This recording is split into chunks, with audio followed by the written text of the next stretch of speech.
আমাকে যদি দায়িত্ব দেন, অথবা আপনাদের এলাকার মধ্যে সবচাইতে ভালো মানুষকে যদি দায়িত্ব দেন যে 10 বছরের যতগুলো বাচ্চা আছে 5 থেকে 10 বছর সবাইরই একটা করে কমলা দিতে হবে, একটা ট্রাক ভর্তি কমলা লেবু নিয়ে এসেছেন, সবাইকে এক পিস করে দিতে হবে।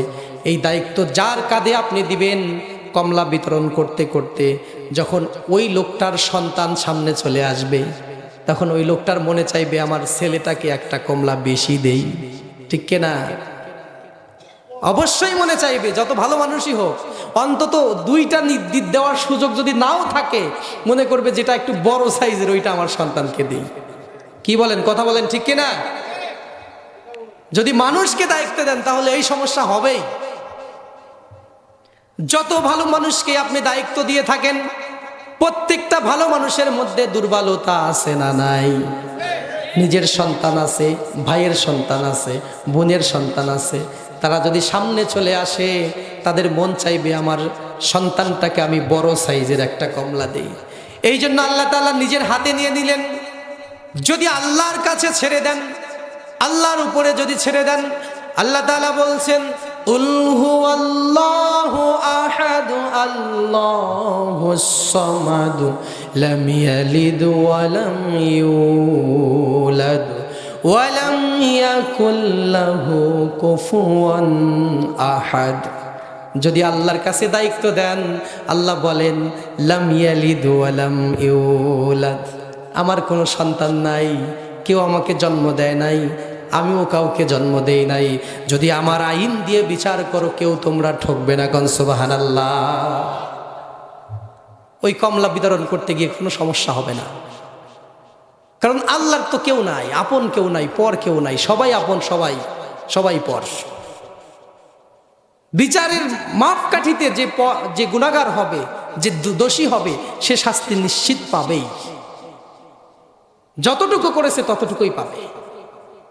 যেরকমটা আমরা দুনিয়াতে কোনো দিন করতে পারবো না। একটা মানুষ যদি একটা খুন করে ফেলে, তাহলে ওই মানুষকে আমরা সর্বোচ্চ শাস্তি মৃত্যুদণ্ড দিতে পারবো। যদি কেউ 10টা খুন করে, তাকেও আমরা কি মৃত্যুদণ্ডই দিতে পারবো? এর চাইতে বেশি শাস্তি আছে? তাহলে যে একটা খুন করছে আর যে 10টা খুন করছে, দুইজন কি সমান অপরাধী? কথা বুঝতেছেন আপনারা? দুইজন কি সমান দোষ করছে? কিন্তু শাস্তি তো আমরা একই দিলাম, ওকেও মৃত্যুদণ্ড, একেও মৃত্যুদণ্ড। আমার আল্লাহর বিচার দেখুন। আল্লাহ তাআলা বলেছেন কুল্লামা নাদিজাত জুলুদুহুম বাদদালনাহুম জুলুদান গায়রাহা লিয়াযুকুল আযাব।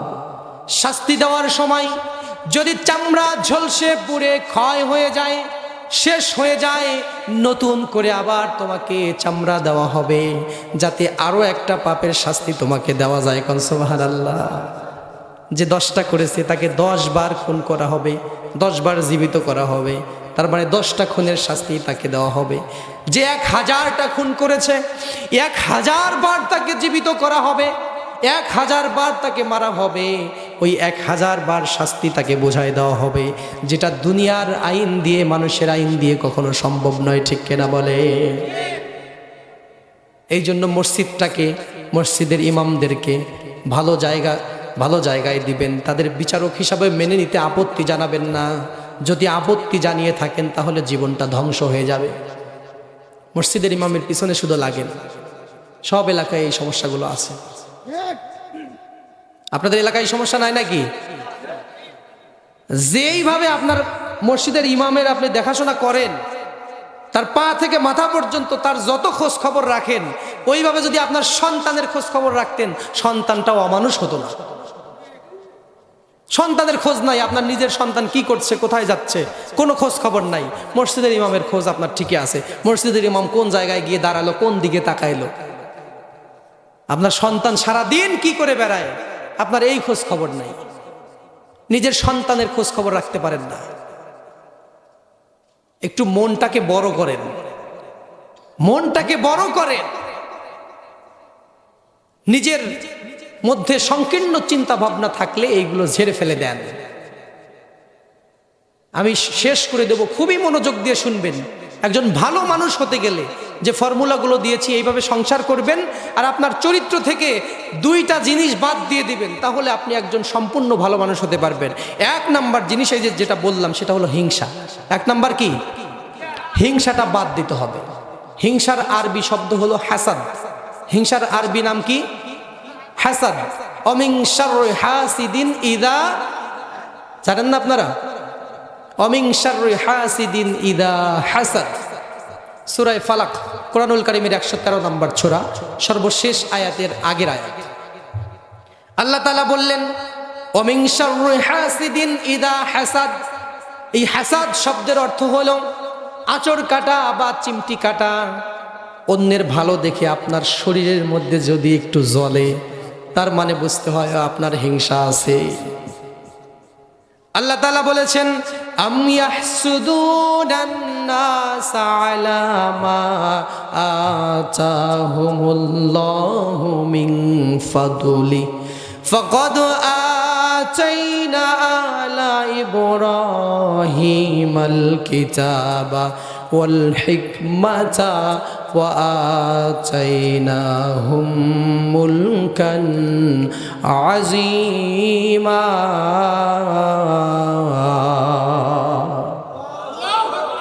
আল্লাহ তাআলা বললেন আম ইয়াহসুদুনান নাস, তোমরা কি এই কারণে হিংসা করো?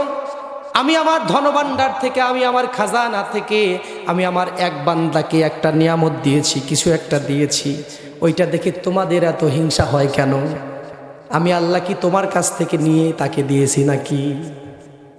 একজনকে আল্লাহ অনেক টাকা দিছে, ওটা কি আপনার কাছ থেকে ধার করে নিয়ে আল্লাহ দিছে? কথা বুঝবেন, আপনার কাছ থেকে নিয়ে কি আরেকজনকে আল্লাহ দেওয়া লাগে? অথবা আল্লাহ একজনকে দিছে, তাহলে কি আল্লাহর ভান্ডার একবারে ফুরাই গেল, আপনাকে দিতে পারবে না? বিষয়টা কি এমন? তাহলে দুইটার একটাও যেহেতু না, তাহলে আপনি হিংসা করেন কি জন্য? মানুষ কি এই জন্য হিংসা করে? আল্লাহ বলতেছেন এইভাবে প্রশ্নবোধক, আম ইয়াহসুদুনান নাস, মানুষ কি এই জন্য হিংসা করে? আলা মা আতাহুমুল্লাহু মিন ফাদলি, মিন ফাদলি, আমার ফদল থেকে, দয়া থেকে, করুণা থেকে আমি আমার বান্দাকে একটা কিছু দিয়েছি, তাহলে তোমার হিংসা হবে কেন? একজন ভাইয়ের সুন্দর চাকরি হয়েছে, আপনি দোয়া করুন আল্লাহ তার চাকরিটা যেন থাকে, পাশাপাশি তুমি আমাকেও একটা চাকরি দিয়ে দাও। অমুকের সন্তানের চাকরি হয়েছে, তুমি আমার সন্তানকেও একটা দাও, তার সন্তানেরটাও থাক, আমারটাও থাক। কিন্তু আমরা বলি যে আল্লাহ ওর চাকরিটা যেন চলে যায়, আমি যেন পাই। ঠিক কিনা ভাই? অমুকের বেটার চাকরিটা যেন চলে যায়, আপনি এটাই চান মন থেকে। কেন? অমুকের ছেলের চাকরি হয়েছে, আপনার সমস্যা কি? আল্লাহ কি সব তাকে দিয়ে দিছে? আল্লাহর ভান্ডারে সব শেষ। তাহলে আপনি কেন হিংসা করবেন? আপনার প্রয়োজন আপনার ছেলেরটা, আপনি আল্লাহর কাছে চান, আপনার ছেলেকে আল্লাহ দিবেন। তার ছেলেকে দিয়ে আল্লাহ কি ফুরাই গেছে আপনাকে, আপনার ছেলেকে দিতে পারবে না? বিষয়টা কি এমন? মোটেও এমন নয়। এই জন্য অন্যের দিকে, অন্যের কিছু দেখে আপনার যদি শরীরের মধ্যে একটু খোঁচায়, জ্বলে, এটা তাহলে আপনার মধ্যে হিংসা আছে। হিংসা থাকলে জাহান্নাম ছাড়া উপায় নাই। আমলের মধ্যে আগাছা, আপনার জমির মধ্যে যদি ঘাস থাকে তাহলে ফসলের ক্ষতি হবে, ফসল কম হবে। ঘাসগুলো তুলে ফেললে ফসল ভালো হবে। আপনার মনের মধ্যে যদি হিংসা থাকে, আপনার আমলগুলো নষ্ট হয়ে যাবে, ওই ঘাসের মতো করে আপনার আমলগুলোকে ধ্বংস করে দিবে। আপনার ভালো ভালো আমল নষ্ট হয়ে যাবে হিংসার কারণে। আপনার আমল থাকলেও আপনি জাহান্নামে যেতে হবে আপনাকে।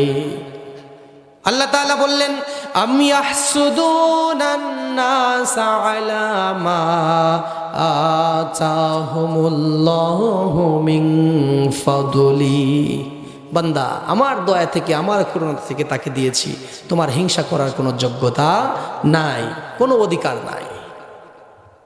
আর বুঝবেন কিভাবে যে আপনার মনের মধ্যে হিংসা আছে না নাই? এটার একটা মাপার একটা যন্ত্র, একটা মিটার। মিটার হলো অন্য মানুষের ভালো দেখে আপনার যদি জ্বলে, যদি খারাপ লাগে, তাহলে বুঝবেন আপনার হিংসা আছে। এটা হলো মাপার একটা মিটার, বলে দিলাম বাংলা ওয়াজ। যদি একজনের ভালো দেখে আপনার মনের মধ্যে খোঁচায়, তাহলে বুঝবেন আপনার হিংসা আছে। আর যদি কারো ভালো দেখে আপনার মনের মধ্যে ডিস্টার্ব না হয়, না খোঁচায়, তাহলে আপনার হিংসা নাই। এই যে হাসাদ শব্দ, এখানে আলেম ওলামা আছেন, দুইজন বিজ্ঞ আলেম আপনাদের এলাকার বসে আছেন। হাসাদ শব্দের একটা ব্যাকরণের একটা শব্দ, বাংলা একটা শব্দ আসে, অর্থ আসে, সেটা হলো আঁচড় কাটা, চিমটি কাটা। হাসাদ মানে হিংসা আরবিতে। আর এর বাংলা আরও একটা অর্থ আছে, সেটা হলো আঁচড় কাটা। গ্রামেটিক্যাল, এটা একটু ব্যাকরণের অর্থ, সেটা হলো চিমটি কাটা। কারো গায়ে যদি আপনি চিমটি দেন, আঁচড় কাটেন, এই অর্থ হাসাদ মানে। তার মানে হিংসা হলো আপনার মনের মধ্যে এক ধরনের খোঁচান।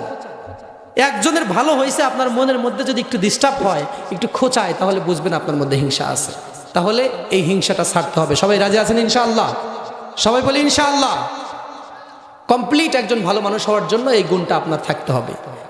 আও ফাল্লাহুন আও তবিবুন আও মুহান্দিসুন, আপনি ডক্টর হন, ইঞ্জিনিয়ার হন, অথবা কৃষক হন, যে কোনো পেশার মানুষ হন না কেন, আপনার চরিত্রটাকে ভালো বানাতে হলে হিংসা ছেড়ে দিতে হবে। আর 2 নম্বরের কথা হলো, আপনার চরিত্রের সবচাইতে বড় আরও একটা সমস্যা হলো রাগ।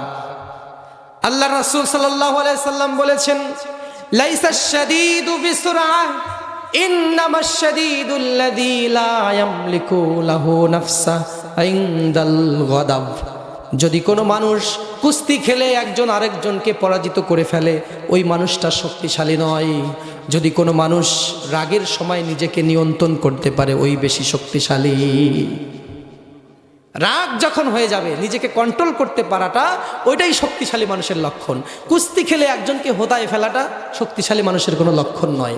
লাইসাশ শাদীদু বিসুরআহ, ওই মানুষটা বীর নয় যে কুস্তি খেলে একজনকে পরাজিত করে ফেলে। যে রাগের সময় নিজেকে নিয়ন্ত্রণ করতে পারে, ওই মানুষটাই মহাপুরুষ, বীর পুরুষ। ওই যে স্বামী স্ত্রীর ওয়াজ করে আসলাম, ওখানে তালাকটাও কি জন্য হয়? এই রাগের কারণেই হয়। বউ তালাক দিয়ে একটু পরেই হুজুরের কাছে গিয়ে মাসালা, হুজুর কিভাবে ফিরায় নেওয়া যায়? 2 ঘন্টা আগে যাকে তালাক দিছে তাকে ফিরায় নেওয়ার জন্য মাসালা খুঁজতে গেছে। তাহলে তালাক দিয়েছিলেন কেন? বলে হুজুর রাগে দিছে। আবার অনেকে এরকমও বলে, হুজুর রাগে দিলে কি তালাক হয়? আসলে আমি তো রাগ করে দিছি, হাসতে হাসতে রাগ করে দিয়ে দিছি, হাসতে হাসতে ও তালাক হয়ে যাবে, রাগ করলেও তালাক হয়ে যাবে। আমি বলি, বউ তো মানুষ রাগ করেই তালাক দেয়। ভালোবেসে আদর করতে করতে কেউ বউ তালাক দেয় নাকি? আদর করার সময় কেউ তালাক দেয় না। রাগ হয় জন্যই তো তালাক দেয়। তাহলে রাগটাকে নিয়ন্ত্রণ করতে হবে, রাগটাকে নিয়ন্ত্রণ করতে হবে। রাগ যখন বেশি হয়ে যাবে, তখন আউযু বিল্লাহি মিনাশ শাইতানির রাজিম পড়বেন। অনেক দোয়া আছে, কিন্তু এইটা বললাম এই কারণে যে এইটা সবারই মুখস্থ, সবারই মুখস্থ। আরও কিছু ফর্মুলা আছে। আল্লাহ রাসূল সাল্লাল্লাহু আলাইহি ওয়াসাল্লাম বলেছেন, আপনি দৌড়াচ্ছেন, যদি রাগ হয় আপনি বসে পড়েন। দাঁড়িয়ে আছেন, রাগ হলে বসে পড়েন। বসে আছেন, রাগ হলে শুয়ে পড়েন। তাও যদি রাগ না কমে, ঠান্ডা পানি দিয়ে ওযু করে 2 রাকাত নামাজ পড়েন, ইনশাআল্লাহ রাগ চলে যাবে। আর সবাই একটা কথা মনে রাখবেন, ওযু করার সময় এই যে নাকের নরম জায়গা ভিতরে, এই ভিতরে নরম জায়গা পর্যন্ত পানি দিবেন। এখানে শয়তান বসবাস করে। যদি নাকের নরম জায়গায় পানি পৌঁছান, সঠিকভাবে ওযু করেন, শয়তান পালাবে, শয়তান যাবে, আপনার রাগ ভ্যানিশ। শয়তান যতক্ষণ থাকে ততক্ষণ রাগ, শয়তান চলে গেলে আপনার রাগটা কমে যাবে। আপনার শয়তান তাড়াতে হবে। এই জন্য ওযু করে নেবেন এবং আউযু বিল্লাহি মিনাশ শাইতানির রাজিম এটা পড়বেন, এটা পড়বেন। পড়ে তারপরে ওযু করে নেবেন, চলে যাবে। এই যে চাচা বলছে মানুষই শয়তান, মানুষই শয়তান। আপনার কথা একটা কবিতার সাথে মিল পড়ে গেল। কবিতার মধ্যে বলা আছে যে শয়তান কিয়ামতের দিন, জি জি নিব, আপনাদের সবাই বসেন। 500 টাকা দিয়েছিলাম বাবাজি মসজিদের জন্য, নিব, আমি শেষ করে দিচ্ছি। টাকা আপনাদের কাছে চাইবো। আপনারা এটা মনে করবেন না যে হুজুর এত ওয়াজ করলো টাকা চাইলো না, ওই পর্ব আছে, টেনশন নিয়েন না। সবাই রেডি থাকেন, দিতে হবে ইনশাআল্লাহ। সবাই বলি ইনশাআল্লাহ। আমি এই কথাটা বলেই শেষ করে দেব। আপনারা অনেক কষ্ট করে আছেন এতক্ষণ ধরে। না, সারা রাত থাকলে হবে না, আপনাদের মাইক ডিস্টার্ব। আমি আর বেশিক্ষণ থাকবো না। তাহলে যেটা বলছিলাম ভাই, না না আর কিচ্ছু করতে হবে না, কিচ্ছু করতে হবে না। অনেকক্ষণ তো হইলই। কত বাজে? প্রায় 12টার মধ্যে শেষ করে দেওয়ার কথা। 12টা বাজলে আর আগাবো না। 12টার মধ্যে কালেকশন কয়েকটা 10 মিনিট দিবেন, দোয়া আছে, সব শেষ করে দেবো। আচ্ছা, যাই হোক, যেটা বলছিলাম যে এই রাগটাকে নিয়ন্ত্রণে রাখতে হবে, রাগটাকে কমাতে হবে। আর প্রথম বললাম কি, হিংসাটা বাদ দিতে হবে। এই 2টা জিনিস আপনার চরিত্র থেকে আপনি যদি বাদ দিতে পারেন, তাহলে আপনি অর্ধেকটা ভালো মানুষ হয়ে গেলেন। এইদিকে খেয়াল করেন, অর্ধেকটা ভালো মানুষ হয়ে গেলেন। আর বাকি অর্ধেক ভালো মানুষ হওয়ার জন্য আরো 2টা গুণ অর্জন করতে হবে। ওই 2টা গুণের কথা অন্যদিন বলবো। আপনাদের আশেপাশে অনেক মাহফিল আছে, অন্যদিন বলা যাবে ইনশাল্লাহ। এই যে চরদোগাছিও মাহফিল আছে, আগামীকালই আসবো ওখানে, যদি সুযোগ থাকে আপনারা যাবেন। এখন যেটা বলছিলাম, আপনার চরিত্র থেকে বাদ দিতে হবে প্রথমে কি? হিংসা। প্রথম নাম্বার কি? দ্বিতীয় নাম্বার কি? রাগ। এই 2টা বাদ দেবেন ইনশাআল্লাহ। আর সংসারের ব্যাপারে যে কথাগুলো বলেছি এই সবগুলো পালন করার চেষ্টা করবেন। মনে রাখবেন, কোরআন দিয়ে যতক্ষণ জীবন পরিচালনা করবেন ততক্ষণ আপনার শান্তি, ততক্ষণ আপনার কল্যাণ। আল্লাহ তাআলা কোরআনের মধ্যে সব দিয়েছেন আর বলেছেন বাস। কোরআনের শুরুতে কি আছে? বিসমিল্লাহির রহমানির রহিম, এর মানে বা। আর শেষে আছে কি? মিনাল জিন্নাতি ওয়ান নাস, এর মানে সিন। একটু খেয়াল করেন, বা আর সিন এই 2টা মিলে কি হলো? জোরে বলেন, বা আর সিন 2টা মিলে কি হলো? বাস। এই বাস কি সিরাজগঞ্জ থেকে ঢাকা যাওয়ার বাস? এই বাস মানে এনাফ, সাফিসিয়েন্ট, কাফি, যথেষ্ট। আল্লাহ কোরআনের শুরুতে বা আর শেষে সিন দিয়ে আমার মনে হয় বুঝালেন যে বাস, তোমার জীবনে আর কিচ্ছু লাগবে না, শুধু কোরআনটাকে আঁকড়ে ধরো। কোরআনের মধ্যে সব দিছেন আল্লাহ।